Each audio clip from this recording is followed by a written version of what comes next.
I welcome you one and all to the series. The reference text is Genesis chapter 2, verse 25. And I quote, "The man and his wife were both naked, yet they felt no shame," unquote. The theme for our reflection is nakedness without shame. Nakedness without shame. I'm sure this might sound interesting because generally we all will feel uncomfortable when our nakedness is exposed. Yet the man and the woman were naked and felt no shame.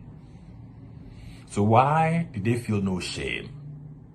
It is because the man and his wife have been joined together to become one flesh.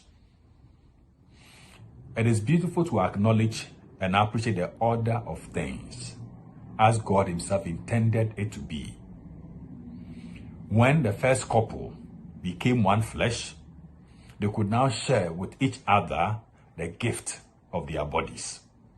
And there was no element of shame. The theme, nakedness without shame, should tell us and teach us about their state of innocence. It is that state that makes one very comfortable with a partner. It is that state that makes a person very transparent with the partner. It is indeed that state that makes one feels at home with a partner. This state, therefore, brings about security in relationship. Nakedness without shame. What deductions can we therefore make from this theme, nakedness without shame? 1. After being joined to become one flesh, what one considers private is no longer private. Parts of the body which are private, now because of the gift of marriage, one shares that freely and generously with a partner and yet feels no shame.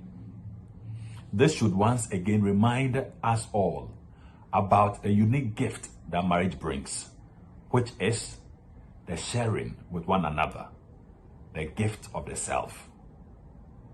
My question then is, if couples can share this sublime gift of their bodies with their partners, why should something as trivial as a gadget, like the phone, be still considered private?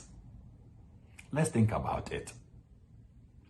When we hear that there is conflict in a home, and the reason is because the woman, for instance, touched the phone of the husband, shouldn't that raise serious concerns?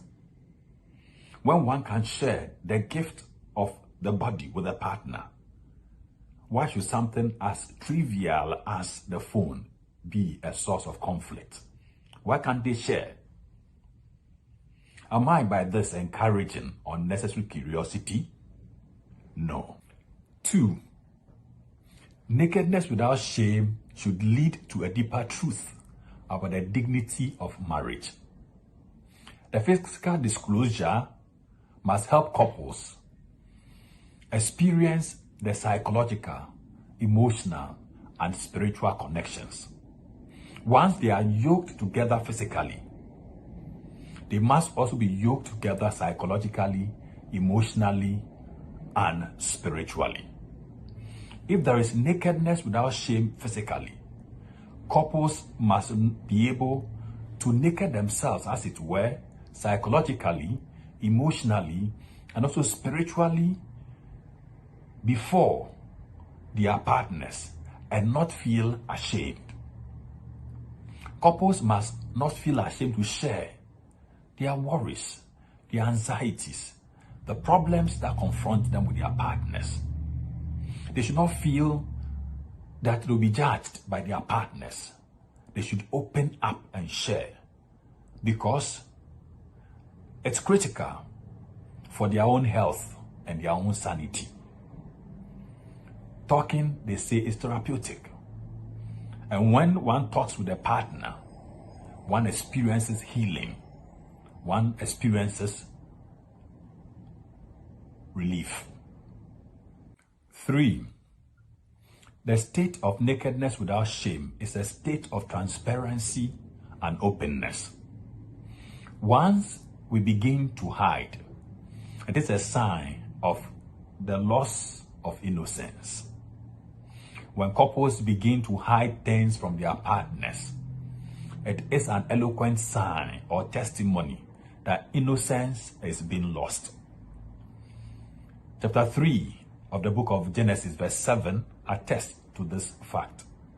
And the Bible says, and I quote, "Then the eyes of both were opened, and they realized that they were naked.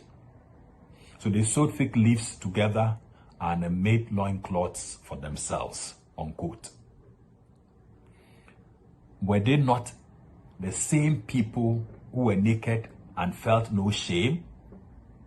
So why were they ashamed of their nakedness to the point that they had to sew for themselves fig leaves to cover their nakedness?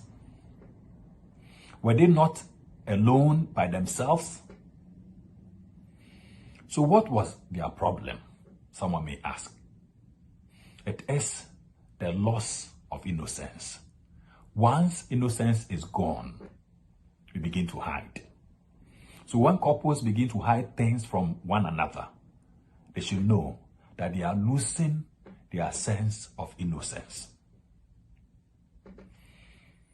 Let me therefore conclude by making the following remarks. 1. Nakedness without shame is God's original idea for marriage. However, we live in an imperfect world, and we live also with imperfect people. We ourselves are imperfect. From the scriptures, we find therefore the compass for life. This must remain our guide so that each day will offer us the opportunity to climb the ladder or the stairs of marriage. This goes up, not down. Let us also be patient with one another as we live the gift of marriage, because it is a journey, and each day we take a step. 2, nakedness without shame should not make couples feel disillusioned. Disillusioned about their failures. Disillusioned about their inabilities. They should rather appreciate what they have together, celebrate it, and then hope for the better. As we have life, there is hope. 3, our experiences both of success and failures should be didactic. In other words, be a useful tool to help, especially the youth, make better choices in life. No one should see themselves as failures, because from our mistakes, others can gain wisdom. My hope and my prayer, therefore, is that with the gift of each day, couples will take advantage of the nakedness without shame to grow, not only physically, but also psychologically, emotionally, and spiritually. Even when innocence is lost, there is still hope of restoration. Both the man and his wife were naked, yet they felt no shame. Nakedness without shame. God bless you.